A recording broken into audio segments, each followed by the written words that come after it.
지난 시간에 누구에 대해 생각해 보았죠? 역시 여러분들은 저를 실망시키지 않으시는군요.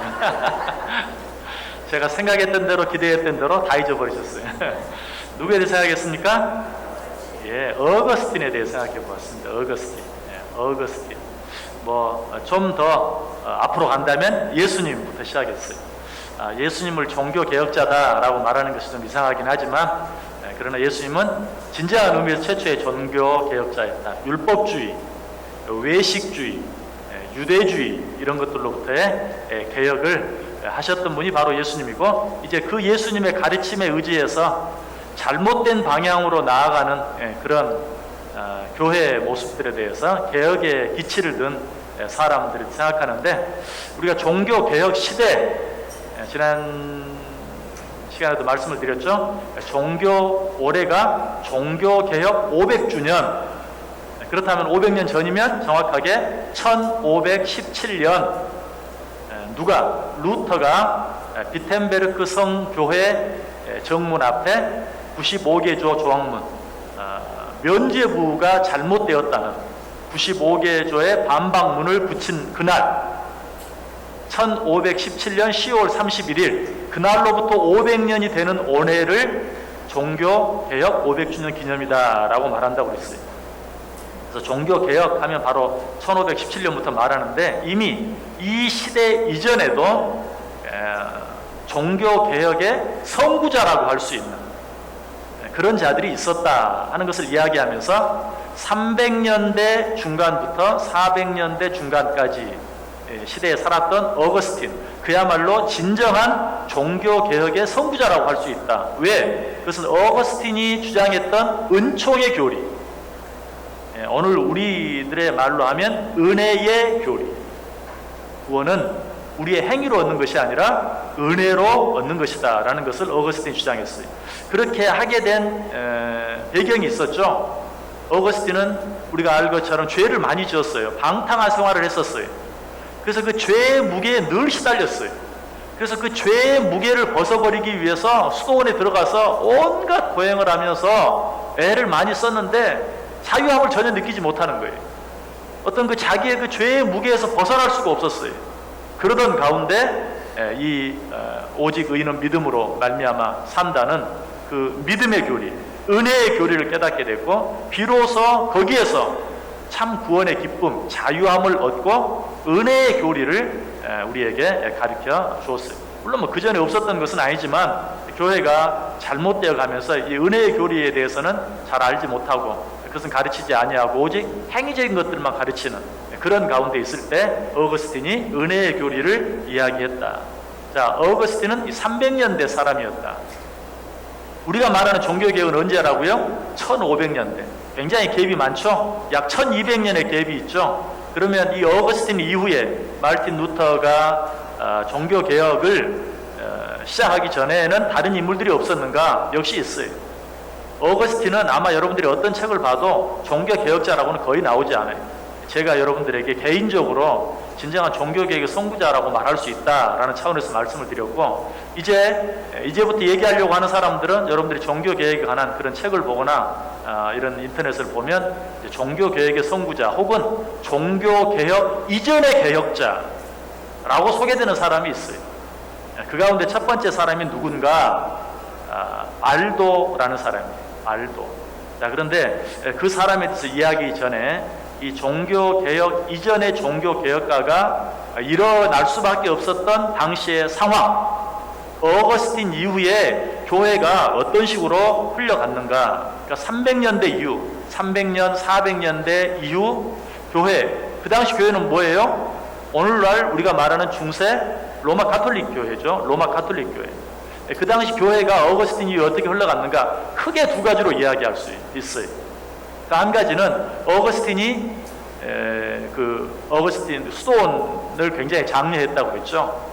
그래서 그때로부터 그 어거스틴 수도원, 많은 수도원들이 생겨나게 되었어요. 그래서 그 이후에 이 교회에 수도원 운동이 굉장히 강력하게 일어났어요. 전 세계적으로 수도원들이 많이 생겨나게 되었다. 그걸 통해서 우리가 알 수 있는 건 뭐예요? 수도원은 뭐 하는 곳이에요? 도 닦는 곳이 그야말로, 그죠? 수도하는 곳이죠. 그러니까 역시 어거스틴이 그렇게 은혜의 교리, 은총의 교리를 주장했음에도 불구하고 또다시 행위적인 어떤 수행이나 고행에 의해서 구원을 받는다는 그런 교리들이 또다시 행배해지기 시작했다, 행배에 있었다 하는 것을 그 수도원 운동, 수도원이 점점 더 번성해지는 그런 모습을 통해서 알게 됩니다. 그리고 이제 또 한 가지 교회의 중요한 흐름이라고 하면 교황제가 확실하게 자리를 잡게 되고 교황의 권위가 정말 하늘을 찌를 듯이 점점 높아졌다. 어거스틴 당시에도 그러했지만 그때까지만 해도 교황제가 정확하게 정착이 되지 않았어요. 그런데 이제 어거스틴 이후에 종교개혁이 일어나게 될 무렵까지 약 1000여 년의 그런 시간 동안에 그야말로 이 수도원 운동이 점점 확산되어지고 그리고 교황제가 자리를 잡고 교황의 권위가 급속하게 올라가게 되었다. 그래서 이 교황제, 수많은 교황들이 있지만 정말 이 교황의 이름들을 보면 저도 한때 신학교 다닐 때 외워보려고 애를 썼는데 도무지 불가능해요. 이름도 너무 같은 사람도 많고 이 책에서는 또 왜 당시 그 교황의 이름, 우리가 지금 공부하는 이런 종교 개혁자들도 마찬가지, 영국, 프랑스, 스위스, 독일 이런 지역에서 활동했던, 그러니까 그 당시에는 또 우리 나라가 명확히 나눠져 있지도 않아요.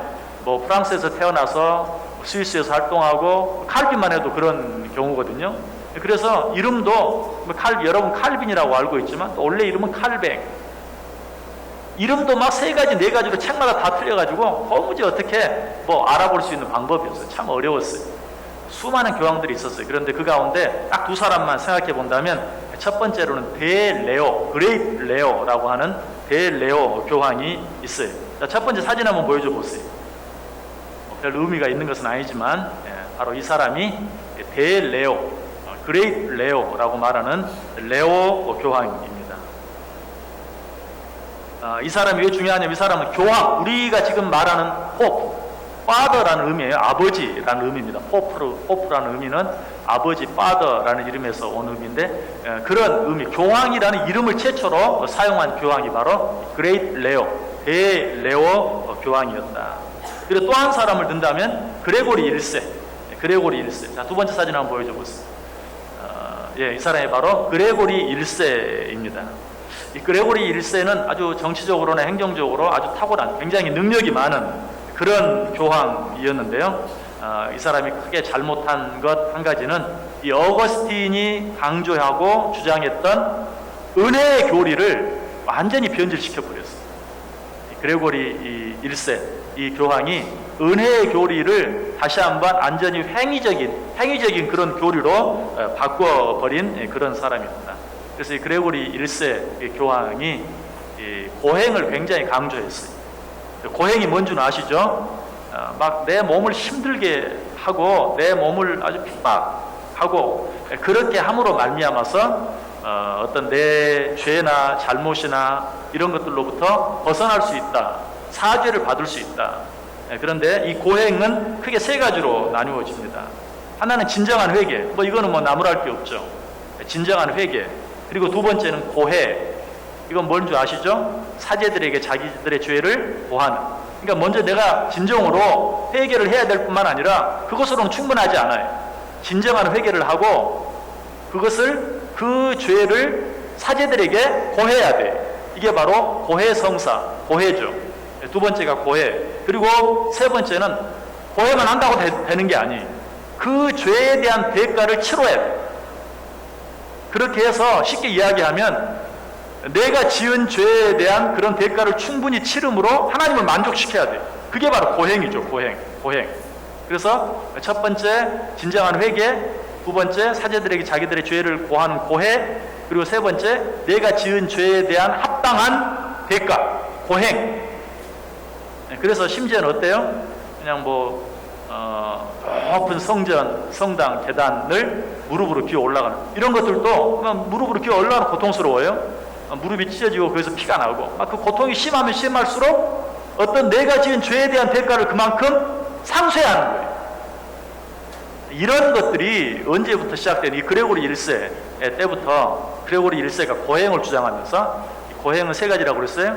그냥 단순히 고행만이 아니라 진정한 회개, 그 다음에 고해, 그리고 우리가 말하는 고행, 이 세 가지 이를 주장하면서, 여러분 지금도 카나다에도 가면, 여러분도 가보셨는지 모르겠지만 몬트리올에 가면 성 요셉 성당이라는 아주 어마어마한 성당이 있어요. 그 성당은 앞에 보면 굉장히 높은 산에 있고 계단이 저 아래서부터 위에까지 얼마나 높이 있는지 몰라요. 근데 지금도 가면 무릎으로 그 계단을 오르내리는 사람이 있어요. 그 성당은 어떤 걸로 유명하냐면 환자들이 병 낫는, 그래서 그 성당에 들어가면 현관 노비에 휠체어들 공중에 실로 이렇게 매달아 놨어요. 휠체어, 지팡이 뭐 이런, 그러니까 걷지 못했던 사람들이 거기서 걷게 됐다는, 그래서 휠체어를 거기다 걸어놓고 있는데, 그런 거 어떻게 그런 기적들이 일어났는가? 고행을 통해서 일어났다. 그래서 그 아주 뭐 굉장히 많은 계단을 무릎으로 오르내리는 이런 일들이 아무튼 이 그레고리 1세 때부터 시작되게 되었다. 그리고 또 이 그레고리 1세가 또 한 가지 아주 잘못된 교리 한 가지를 만든 것이 있다면, 지난 시간에도 잠깐 말씀드렸어요. 분명 예수를 믿는 사람인데 죽었어요. 그런데 충분히 자기가 지은 죄에 대한, 아까 얘기한 것처럼 자기가 지은 죄에 대한 대가를 충분히 치르지 못하고 죽었어요. 그럼 이 사람 천국 가요, 못 가요? 못 가요. 어디 가요? 연옥 가요, 연옥. 지옥은 안 가, 다행히. 다행히 지옥은 안 가요. 왜? 예수를 믿었으니까. 예수를 믿었는데 지옥은 안 가는데 천국은 못 가. 왜? 죄에 대한 대가를 다 못 치렀기 때문에. 그 중간 단계인 연옥에 가 있는 거예요. 그런데 그 연옥에 있을 때 누가 아직 죽지 않은 그 자손들이나 다른 성도들이 미사를 계속 반복해서 드려주면, 이걸 무슨 미사라 그래요? 연도 미사. 그래서 여러분들 가까운 성당에 가보시면 교회 안에 그 연도 미사를 드리는 장소가 있어요. 장례식 혹시 아마 이웃에 누구나 장례식 치를 때 가보면 그 미사를 드리는, 연도 미사만 드리는 그런 방이 있습니다. 거기에 가면 그 사람이 죽을 때부터 계속 연도 미사를 드리는 거예요. 왜? 그 사람이 혹시라도 다 대가를 치르지 못하고 죽은 것이 있을까봐 그 후손과 성도들이 연도 미사를 드려줘요. 이 카톨릭 성도들은 그래서 연도 미사를 드려주는 것을 굉장히 고맙게 생각합니다. 그래서 이 장례식에 계속 거기 연도미사에 참여해서 연도미사를 드려주면 이제 그 죄를 사하게 되는 거예요. 이런 것들이 누구로부터? 바로 그레고리 1세 이 교황으로부터 시작이 되었다. 그래서 연도미사를 계속 드리면 어느 순간인가 그 이미 죽은 사람의 죄의 대가가 다 치러지는 거죠. 그러면 연옥에서 어디로? 천국으로 옮겨지게 된다. 이런 제도는 참 교회를 쉽게 유지하는 데 굉장히 좋은 도구가 되는 거예요. 저도 이런 제도를 좀 만들었으면 좋겠어요. 생각해 보세요. 여러분의 부모님, 여러분 할아버지, 할머니가 돌아가셨는데 천국에 갔는지 지옥에 갔는지 알 수가 없어요. 연옥에 계시는지 어디 계시는지. 그러니까 어때요? 나라도 그의 못다한 부분들을 다 채워야 돼요. 얼마나 열심히 하겠어요. 교회에서 쉽게 벗어날 수도 없어요.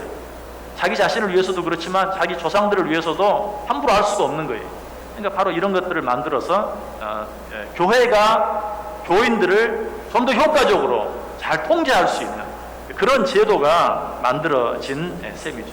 그래서 실제로 이 그레고리 1세가 쓴 책 가운데 그런 내용이 있어요. 이 그레고리가 수도원 원장으로 있을 때 한 수도사가 죽었어요.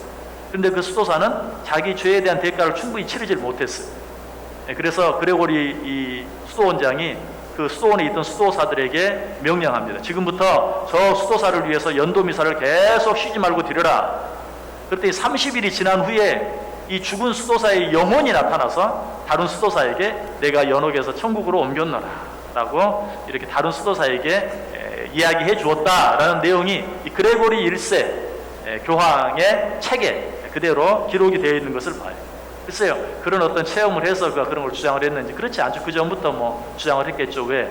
그 전에 이미 수도사들에게 그 먼저 죽은 수도사를 위해서 연도미사를 계속해 드려라 라고 명령을 했기 때문에 바로 이런 그런 아무튼 교회가 잘못되어 아주 근본적으로 잘못될 수 있는 그런 잘못된 교리를 만든 사람이 바로 그레고리 1세였다. 안타까운 건 참 똑똑한 교황이었다. 정치적으로 행정적으로 정말 뛰어난 탁월한 능력을 가진 교황이었는데 그런 어떤 능력을 잘못 발휘해서 이렇게 교회를 아주 잘못된 길로 가게 만드는 그런 선구자적인 역할을 하게 되었다. 그래서 이 그레고리 1세 이후로 교황과 교황청, 교회가 극도로 부패하고 타락하는 그런 길을 가게 되었다.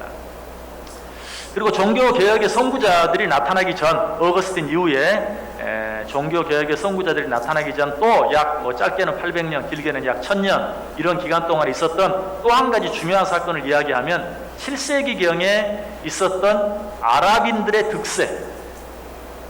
지금까지는 그 유럽 사람들이 거의 여러분 페르시아 제국이든지 로마 제국이든지 이런 것들 생각하면 유럽 사람들이 거의 세계를 지배하는 그런 구조였죠. 그런데 7세기경부터 약 800년대경부터 아랍 사람들이 극도로 득세해요.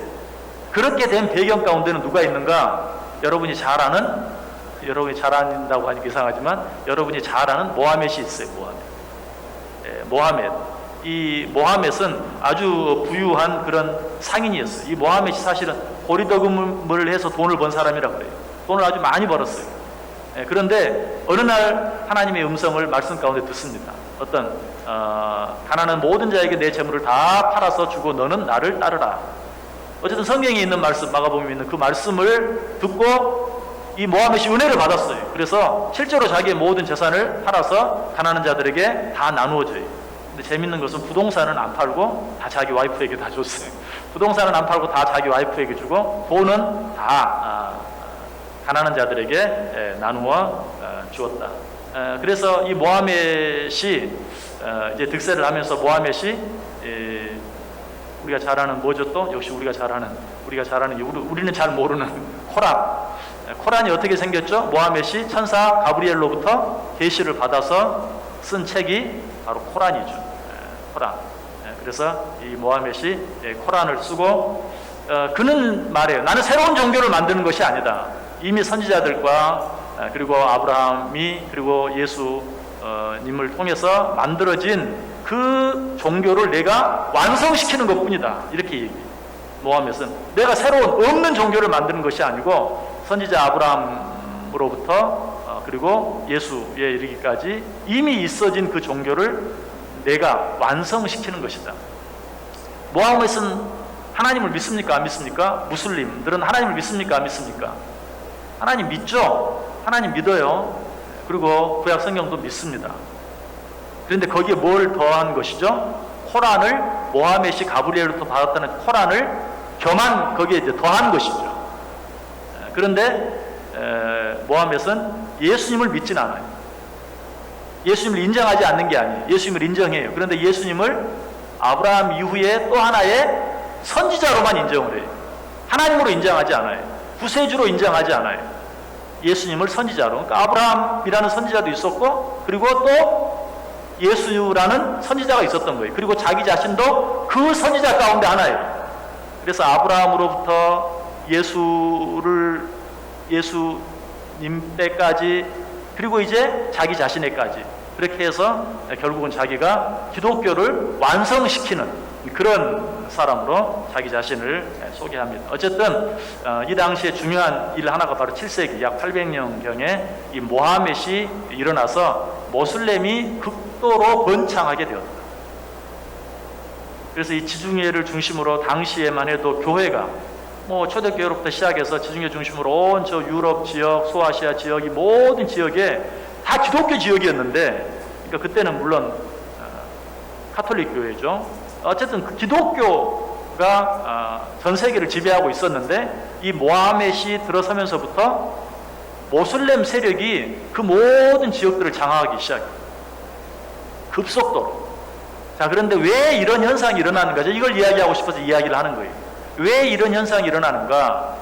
교황주의가 극도로, 교황의 권위가 극도로 올라가면서 교회의 부패가 극에 달하게 되고, 그로 말미암아 교회 안에 여러 가지 많은 싸움들과 분파들이 일어나게 되면서 그 모하멧의 교리 이런 것들이 먹혀 들어간 거예요.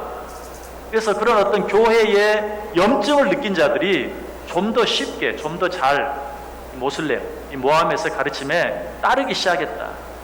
자, 우리가 이것을 기억해야 될 것은 우리가 정말 하나님의 말씀대로 따르지 아니하고 자기들의 욕심, 자기들의 이익, 자기들의 권위 이런 것들을 주장하면서 어떤 권위주의에 빠지게 되고 이기주의에 빠지게 되고 어떤 교파주의나 교단주의나 이런 것들에 빠지게 될 때 결국 뭐예요? 그 사이에 모슬렘이 득세하게 된 것처럼 여러 가지 많은 이단들이 득세하게 된다 하는 사실을 우리가 역사를 통해서 배워야 돼요. 그래서 우리가 올바른 성경에 기초하여 말씀에 든든히 서서 나아가야 하지만, 그러나 서로 간에 그런 것들로 인해서 막 치고받고 싸우고 미워하고 분파주의, 해를 나누고 하는 이런 일들이 있으면 결국 어때요? 이단들이 득세하게 된다. 그래서 오늘날 우리들의 모습을 보면서도 여러 가지 많은 이단들이 득세하는, 물론 이단들이 없었던 때는 없었어요. 그러나 이단들이 득세하는 그런 모습들을 보면서 결국은 그 이단들을 향해서만 손가락질할 것이 아니라 우리를 다시 한번 볼 수 있어요. 과연 저렇게 이단들이 날뛰고 득세하는 이유가 어디에 있는가? 결국 그 원인이 우리들에게 있지 않는가 하는 것을 한번 생각해 볼 필요가 있다는 것입니다. 자, 이런 시대를 거쳐서 이제 300년대 어거스틴을 거쳐서 그 뒤에 이제 대레오 교황, 그레고리 1세 교황, 이런 교황들을 중심으로 해서 교황주의가 극에 달하고 교회의 부패가 극에 달한 이런 시간들을 이제 800년, 900년, 거의 1000년 가까이 계속해서 걸어오게 됩니다. 그러면서 이제 드디어 서서히 종교 개혁의 그런 서막이 열리게 되죠. 그래서 종교 개혁, 우리가 일반적으로 말하는 1517년에 종교 개혁 이전에 종교 개혁자, 다른 말로 하면 종교 개혁의 선구자들이 일어나게 되는데, 그 첫 번째 사람이 누구인가? 피에르 발도라는 사람이에요. 이름만 들으면 어느 나라 사람인지 알 수 있죠? 프랑스 사람입니다. 이 피에르 발도라는 사람이 등장하게 돼요. 사진 한번 먼저 보여주실래요? 이 사람은 사진도 없고 동상이 있어요. 지난번에 제가 보여드렸던 루터 종교개혁 기념비 가운데 저 위에 이제 그 위에를 보면은 루터 동상이 세워져 있어요. 근데 그 루터 동상 밑에 바로 이 발도의 상이 있습니다. 이게 왜 그런가? 결국은 루터의 종교개혁도 이 발도의 영향을 받았다라는 그런 의미에서 저렇게 만들어 놓은 것이. 그리고 저거는 이제 독일에 있는 그런 동상이고요. 제네바, 스위스 제네바에도 루터, 쯔빙글리, 칼빈 이런 사람들의 그런 동상이 아니고 벽면 구조물로 된 아주 유명한 그런 조형물이 있는데, 이번에 그걸 못 보고 온 게 참 너무 아쉬워요. 제네바를 갔는데 세상에 제네바 역에서 내려가지고 그냥 나와버리고 말았어요. 시간이 없어가지고. 얼마나 아쉬웠는지 몰라요. 제가 잘 가보고 싶은 곳 가운데 한 곳이 제네바에 있는데, 기차를 타고 제네바에 내렸는데 거기서 버스를 타고 다른 데로 가버렸어. 정말 발걸음이 안 떨어지더라고요. 근데 아무튼 그 제네바에 여러 가지 많은 종교 개혁의 유적지들이 많이 있는데, 어쨌든 거기에 그 루터나 쯔빙글리나 칼빈이나 이런 사람이 있는 그 구조 옆에도 역시 그 세 사람이 이름이 써져 있는데, 그 한 사람이 바로 이 발도, 그 다음에 두 번째가 이제 다음 주에 생각하게 될 얀 후스, 그리고 죄송합니다, 두 번째가 위클리프, 그리고 세 번째가 얀 후스, 세 사람이 있어요. 왜 정말 주요한 종교 개혁자들의 그 구조물 옆에 그 사람들이 이름을 써놓는가? 이 사람들이 그런 루터가, 칼빈이, 쯔빙글리가 이처럼 놀라운 종교 개혁을 할 수 있었던 것은 바로 이 옆에 새겨진 이 사람들 때문이다. 그 사람 가운데 한 사람이 누구라고요? 발도라는 사람이. 그 다음 사진 한번 보여줘 보실래요? 예, 제가 지난주에 보내드렸죠? 저기 이제 맨 위에 있는 그 메인 동상이 루터 동상이고요. 그 사람 옆에 네 사람이 있는데 지금 가운데 보이는 사람이 바로 발도예요. 그러니까 맨 가운데 있는 그 루터의 종교 개혁은 바로 이 네 사람에 의해서, 여기 네 사람은 발도, 위클리프, 얀 후스, 그 다음에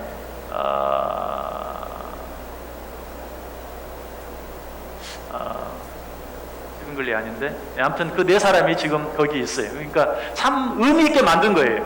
저 루터의 종교 개혁은 바로 이런 사람들의 영향을 받아서 이루어진 것이다. 그 가운데 한 사람, 저 가운데 있는 사람이 바로 발도의 모습입니다. 그만큼 교회 종교 개혁에 큰 영향을 미쳤던 사람이다. 아까 말씀드렸죠. 바로 이 발도는 아주 부유한 그런 부자였는데, 내 모든 재물을 팔아서 가난한 자들을 주고 너는 나를 따르라, 그 하나님의 음성을 듣고 하나님께로 돌아오게 된 그런 사람이다. 그런데 발도도 역시 종교 개혁의 선구자 가운데 하나인 위클리프와 더불어서 최초로 성경을 번역한, 이 발도는 프랑스 사람이었기 때문에 신약 성경을 프랑스어로 번역한 그런 사람이었습니다. 그리고 그가 내 모든 재물을 팔아 가난한 사람에게 주고 너는 나를 따르라 라는 말씀의 은혜를 받았기 때문에 교회가 하나님과 만몬, 하나님과 물질, 하나님과 돈을 함께 섬길 수 없다는 것을 굉장히 강조했던 그런 종교개혁의 선구자였어요. 이 발도는 한 다른 일보다도 신약 성경을 프랑스어로 번역하는 그 일을 하고 이제 세상을 떠났는데, 발도가 한 것보다도 발도가 죽은 후에 이 발도의 가르침을 따르는 발도파 사람들이 정말 그 이후에도 온갖 핍박과 박해를 당하면서도, 이거는 교회의, 당시 교회가 부를 이루고 교회의 권세가 하늘을 찌를 듯하고 하는 것들에 대해서 발도가 반대를 했기 때문에 그의 사상을 쫓아서 교회의 부와 어떤 권세에 대해서 반대하는 이 발도파들을 교회가 굉장히 핍박을 했겠죠. 박해를 했겠죠. 그래서 발도파 사람들은 굉장히 핍박을 많이 당합니다. 그러면서도 종교개혁이 일어난 1500년대, 그러니까 루터가 종교개혁을 일으키고 이제 그 뒤에 계속적인 종교개혁을 통해서 소위 개신교가 생기죠. 그러니까 그 전까지만 해도 그냥 이리저리 떠돌면서 방랑생활을 하면서 자기들의 신앙을 지키기 위해서 애를 썼는데, 이제 1500년대까지, 그러니까 거의 몇 년입니까?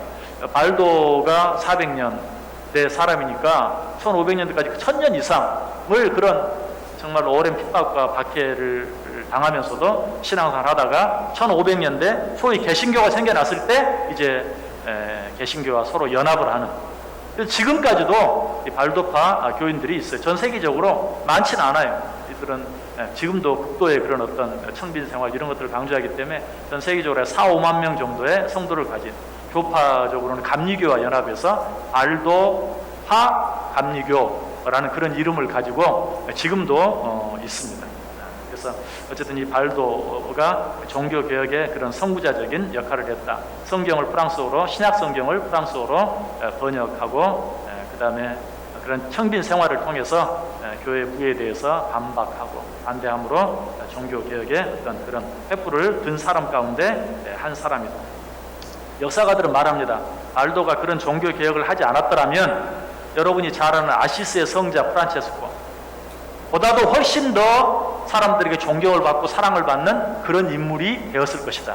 그런데 교회를 향해서 반대, 당시 로마 카톨릭 교회의 반기를 들므로 말미암아서 그렇게 인정받지 못한, 오히려 이단이 되어버리고만, 그러지 않았으면 그도 성자 가운데 하나, 성인 가운데 한 사람이 되었을 것이다 라고 역사가들은 말합니다.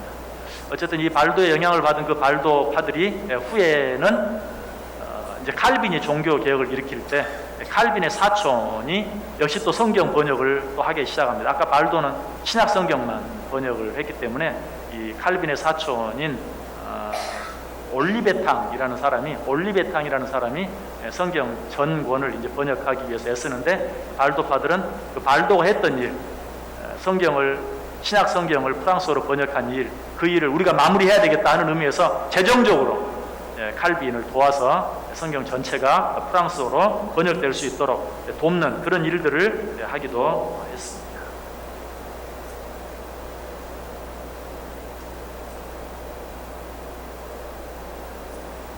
한 가지 이제 얼마 전에 있었던 사건인데, 발도파와 관련해서 2015년, 2년 전이죠. 2015년 6월 22일에 현재 교황인 프란체스코 교황이 발도파 교회를 방문했습니다. 그러니까 당시 이 로마 카톨릭 교회를 향해서 반기를 들었던 발도, 그래서 그 핍박이 엄청났어요. 사람들을 한꺼번에 여러 사람을 화형에 처하기도 하고 그런 일들을 굉장히 많이 자행했는데, 2년 전에 로마 교황 프란체스코가 발도파 교회를 방문했어요. 사진이 있는데 한번 보여드릴게요. 사진 한번 보세요. 그 다음 사진 한번 보여줘 보세요. 그 앞 사진이요. 같은 사진인데, 그 발도파 교회 목사님과 프란체스코 교황이 만나서 프란체스코 교황이 사과를 합니다. 이 당시 있었던 그 발도의 에게 있었던 또 그 발도파에게 있었던 그 많은 핍박과 잔인한 박해들에 대해서 정식으로 사과를 우리가 정말 그 말 우리가 너무나도 비인간적이고 비기독교적인 일을 저질렀다라고 그렇게 사과를 했다고 그래요. 다음 사진 허그하는 모습 나오죠. 그리고 그때 그 다음 사진 한번 보여줘 보세요. 이 발도파 교회에서 교황에게 성경책을 선물합니다. 성경책. 근데 아주 재밌는 것은 발도가 성경을 프랑스어로 신약을 번역해가지고 교황청에 보냅니다.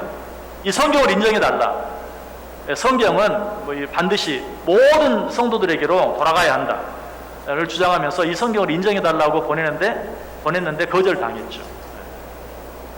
당시에는 라틴어로 된 성경만 진짜 성경이고 성경은 사제들만 가지고 있어야 되는데 프랑스어로 일반 언어로 번역된 성경을 모든 성도들이 가져야 된다라는 의미에서 로마 교황청에 보낸 성경이 거절되었어요. 거절되었을 뿐만 아니라 엄청난 핍박으로 돌아왔어요. 그런데 로마 교황이 이제 발도파 교회 목사님이 선물하는 그 성경을 받고 키스하는 그 모습이 나오죠. 뭐 저런 것들은 참 좋은 일이에요. 참 좋은 일인데 그럼에도 불구하고 근본이 바뀌고 있지 않단 그냥 인간적인 화해의 제스처일 뿐이에요. 사실 로마 교회가 로마 카톨릭이 우리는 행위론을 인정하지 않는다. 우리도 은혜를 인정한다. 오직 은혜로만 구원받는다는 사실을 인정한다 라고 분명히 이야기를 했어요. 그때는 루터파 교회에 가서 그런 이야기를 했어요.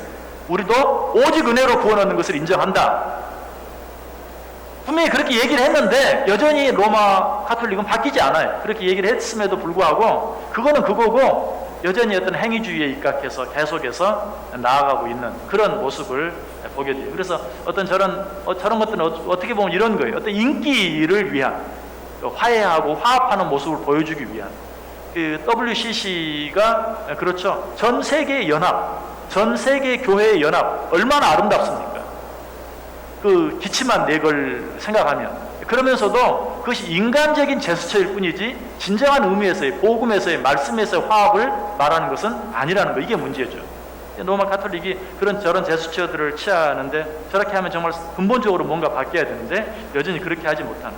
그리고 이번에도 그 이태리에 갔을 때 그 가이드를 통해서 들은 이야기인데 교황이 나름대로 개혁하기 위해서 애를 많이 쓰는데도 그게 이루어지지 않는데 이루어질 수가 없대요. 그리고 이전 교황이 누구였죠? 이름이 프란치스코 교황 누구였죠? 여러분들은 몰라요. 은혜스럽죠, 그죠? 그거는 너무 잘 알면 근데 그 유명한 교황이었는데 아무튼 그 교황은 죽을 때까지 종신직이거든요. 그런데 종신직을 마치지 못하고 그만뒀죠. 그게 바로 자기 자신이 직접 관련된 것은 아닌데 어린아이들 성추행, 신부들의 어린아이들 성추행을 그 이전 교황이 살짝 감추어주기 위해 그걸 감추어주기 위해서 그거를 그냥 무마시키는 과정에서 문제가 있었다고 그래요. 결국은 그것 때문에 종신직으로 가는 교황직에서 지금도 살아계시잖아요. 근데도 물러날 수밖에 없었던 그런 비리들에 대해서 저도 처음으로 들었는데 아무튼 그런 것 때문에 물러나게 되었다 하는 얘기를 들었어요. 아무튼 지금 현재 교황이 그 발도파에 대해서 그러니까 지금으로 따지면 몇 년 전입니까? 한 1500년 이상, 1500년 이상 거슬러 올라가는 일에 대해서 현재 교황이 사과하는 그런 모습을 보았습니다. 자, 이것이 존 발도 종교개혁의 선구자라고 할 수 있는 발도에 대한 이야기였고요. 존 위클리프까지 오늘 생각하려고 준비를 했는데 다 생각하려고 하면 시간이 많이 지나갈 것 같은데 한번 하는 데까지만 하겠습니다. 자, 그리고 나서 이제 존 위클리프. 존 위클리프는 1300년대 사람입니다. 그러니까 정말 이제 진정한 종교개혁의 서막을 알리는 이 존 위클리프에 대해서는 제가 종교개혁 탐방 마치고 돌아온 주일에 잠깐 이야기를 했었습니다.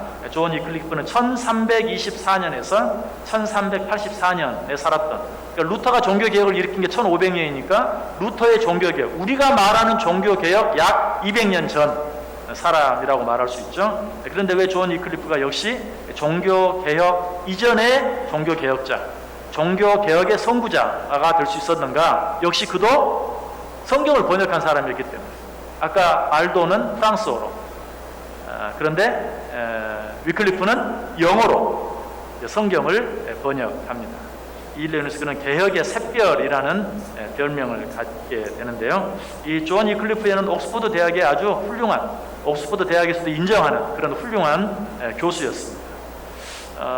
이 존 위클리프는 우리는 그냥 성경 번역한 사람으로만, 역시 그 위클리프 선교회, 성경 번역 선교회를 통해서 위클리프는 성경을 번역한 사람으로만 잘 알려져 있는데, 이 위클리프도 단순히 성경만 번역한 게 아니라 당시에 그 수도원 운동 이런 것들을 굉장히 반대했어요. 왜? 수도원 운동 자체는 물론 경건 운동이긴 하지만 일종의 행위 구원을 주장하는 그런 단체이기 때문에 거룩한 그런 어떤 삶을 통해서만 구원을 얻는 것을 강조하는 것이기 때문에 그런 수도원주의들을 아주 강하게 반대했던. 그래서 이 위클리프에 대한 이야기 가운데 당시 그 위클리프 시대 1300년대 이런 때만 해도 수도원에서 꼭 불교와 똑같이 그 탁발 수도사들이 있었다고 그래요. 탁발 수도사들이 이 대학, 옥스퍼드 대학 기독교 대학이잖아요. 거기 와가지고 이제 뭐 불교식으로 말하면 공양을 하는 거죠. 위클리프는 그걸 구걸이라고 표현하는데 탁발 수도사들이 와서 구걸하는 이런 것들은 정말 하나님의 이름을 더럽히는 아주 모욕적인 그런 일이다. 일은 하지 않고 게으르게 놀면서 구걸하는 이런 행위는 잘못된 것이다. 수도원에 대해서 굉장히 반대를 많이 하고, 그러나 수도사들은 당시 예수님도 그렇게 사셨고 예수님의 제자들도 그렇게 사셨다라고 주장을 합니다. 그런 것들에 대해서 위클리프는 반대를 해요. 수도원주의에 대해서 반대를 하고, 또 위클리프도 역시 지난주에도 말씀을 드렸던 화채설을 반대해요. 그런데 이제 위클리프에 대해서 생각할 때 중요한 것은 무엇이냐면, 화채설은 뭐라 그랬죠? 우리가 성찬식 때 먹는 빵, 그것이 사제의 손에 들려지는 순간 그 빵은 예수님의 살로 변하고 그 포도주는 예수님의 피로 변한다. 이게 화채설이거든요. 완전한 진짜 예수님의 살과 피로 변한다는 거예요. 여러분, 조마 카톨릭은 그걸 지금도 믿고 있다고 그랬어요. 그러니까 떡은 주지만 잔은 주지 않는다. 왜? 예수님의 피를 땅에 쏟아버릴까 봐. 지금도 그런 화채설을 믿어요. 그런데 이 위클리프는 그런 화채설을 부인하는데 한 가지 달라진 거, 이전에 어거스틴이 부인했던 것과는 달리 달라진 게 있다면, 그러나 그 떡과 그 포도주가 예수님의 살과 피로 바뀌고 변하는 것은 아니지만, 그러나 그 빵과 포도주에 예수 그리스도께서 영적으로 임재하시는, 여러분, 이것은 우리들이 받아들이는 교리입니다. 우리들은 성찬에 대해서 두 가지를 받아들여요. 첫 번째는 기념설과 두 번째는 임재설. 그러니까 이것은 예수님께서 내가 다시 올 때까지 이것을 기념하라는 하나님의 명령에 따라서 행하는 기념적인 의식이다. 그러나 단순한 기념만은 아니고, 빵은 여전히 빵이고 포도주는 여전히 포도주지만, 그러나 그 안에 영적으로 우리를 위해 십자가에 돌아가신 예수 그리스도께서 영적으로 임재하시는 것이다. 이게 바로 이 위클리프가 주장한 이론이었어요. 우리는 지금도 그 이론을 이제 칼빈이 그것을 아주 체계화해가지고 신학적으로 아주 교리화하고 체계화해서 우리가 그것을 받아들이고 있는 것입니다. 이것이 바로 위클리프가 했던 또 하나의 중요한 종교개혁이었고요. 그리고 역시 또 위클리프는 연옥을 부인했어요. 연옥은 있을 수 없는 것이다. 그것은 잘못된 것이다. 그리고 당시 교회에서 행해지던 미사, 여러분, 미사는 단순히 우리가 드리는 예배를 카톨릭식으로 표현한 것이 미사가 아니라고 그랬어요. 미사는 반드시 성찬이 있어야 되고, 그리고 그 성찬이 없으면 그것은 아무 의미가 없는, 그 성찬은, 그 미사는 하나의 선한 행위를 쌓는 의식이에요. 하나님을 예배하는 그런 의식이 아니고, 미사는 나의 어떤 선행을 쌓는 의식입니다. 아까 말씀드렸죠? 연도미사, 그러면 죽은 사람을 위해서 드리는 연도미사, 죽은 사람을 대신해서 나의 공적을 계속해서 쌓는 것이, 카톨릭의 미사는 그런 것이 우리의 공적을 쌓는 것입니다. 그걸 많이 쌓아야 완전한 구원에 이르게 되는, 그것이 바로 카톨릭에서 말하는 미사의 개념. 이것을 바로 위클리프가 반대했습니다. 그런 것은 아니다, 그런 것은 잘못되었다 하는 것을 주장한 사람이 바로 위클리프입니다. 그런데 위클리프가 이것을 교회에만 적용을 하고 교회의 권위 또는 사제들의 권위에만 도전을 하고 잘못했다고 말했으면 세상 권력에는 사랑을 받았을 터인데, 그렇죠? 교황들 잘못하고 있다, 사제들 잘못하고 있다, 교회가 잘못하고 있다, 그런 것들에서 벗어나야 된다 라고 말하면 당시 이 교회에 굉장한 그런 어떤 압력을 받았던 황제들, 왕들, 그런 얼마나 좋아했겠어요. 근데 위클리프는 교회의 교황뿐만 아니라 세상 권력도 마찬가지다. 세상 권력도 그런 어떤 권위주의를 주장해서는 안 되고, 특별히 위클리프가 주장했던 것은 모든 권위는 하나님으로부터 온 것이되 그 권위는 섬김을 위한 권위다. 오늘날 우리가 들으면 너무 당연한 얘기죠. 그러나 1300년대 위클리프가 했던 이 말은 정말 아주 놀라운 말이었어요. 모든 권위는 하나님으로부터 비롯된다. 그러나 그 권위는 섬김을 받기 위한 것이 아니라 섬기기 위한 것이다. 성경에 이미 나와 있는 이야기이지만 그 당시로서는 너무나 획기적인, 함부로 절대 그렇게 말할 수 없는, 그래서 그걸 교회에다만 적용했으면 세상 권력의 사랑을 받았을 터인데 교회의 권력뿐만 아니라 세상 권력도 마찬가지다 이렇게 주장해서 위클리프는 교회에도 미움을 받고 세상 권력에도 미움을 받는 그런 사람이 되고 말았어요. 위클리프는 이렇게 직접적으로 이야기했습니다. 교황 제도라는 것은 성경에 없으며 교황은 거만하고 세속적인 로마의 사제로서 가장 저주받은 절름발이일 뿐이다 라고 이야기했어요. 그리고 심하게는 교황이 바로 적 그리스도다. 위클리프가 그렇게 말했어요. 여러분, 이런 말은 목숨을 내놓고 하는 말이에요. 교황이 바로 적 그리스도다. 바로 이런 의미에서 우리는 종교개혁을 루터로부터 말하지만 이미 그 이전에 위클리프로부터 종교개혁이 시작되었다라고 말할 수 있는 것입니다. 그리고 이런 이 위클리프가 이제 우리가 다음 주에 생각하게 될 얀 후스, 체코의 얀 후스에게 아주 절대적인 영향을 미쳐요. 위클리프의 여러 가지 가르침이나 위클리프의 여러 가지 주장들이 이 체코의 얀 후스에게 결정적인 영향을 미친다. 그래서 1415년에 이제 다음 주에 공부하게 되겠지만 얀 후스가 화형을 당하게 되죠. 1415년에. 그런데 이때가 위클리프가 죽은 지 44년이 지난 때예요. 1415년. 얀 후스가 이단으로 정죄를 받고 화형에 처하게 되었는데 바로 그때가 위클리프는 이미 죽고 난 뒤 44년이 지난 때인데, 이때 이 얀 후스를 이단으로 정죄하고 화형에 처한 그 종교회의에서 이 위클리프도 같이 정죄를 합니다. 그래서 위클리프의 무덤을 파내고 이미 다 썩어서 뼈밖에 남지 않은 그 뼈를 다시 화형에 처하고 그리고 나서 강에 뿌리는 그런 일이 행해져요. 그러니까 이건 뭘 말합니까? 죽은 지 44년이나 지났는데도 그런 일을 행한다는 것은 무슨 의미예요? 아직도 그 영향력이, 그의 영향력이 얼마나 컸길래 이미 죽은 지 44년이 지났는데도 그 뼈를 다시 꺼내서 화형에 처하는 그런 일을 행했겠는가 하는 것을 한번 생각해 볼 필요가 있습니다. 어쨌든 이 위클리프의 그런 영향을 받아서 생겨난 파가, 아까 발도의 영향을 받아서 생긴 파가 발도파라고 그랬죠. 이 위클리프의 영향을 받아서 생긴 그런 파가 롤라드라는 파예요. 롤라드라고 말하는데 바로 이 이제 다음 주에 생각하게 될 체코의 얀 후스가 바로 이 롤라드의 대표적인 한 사람.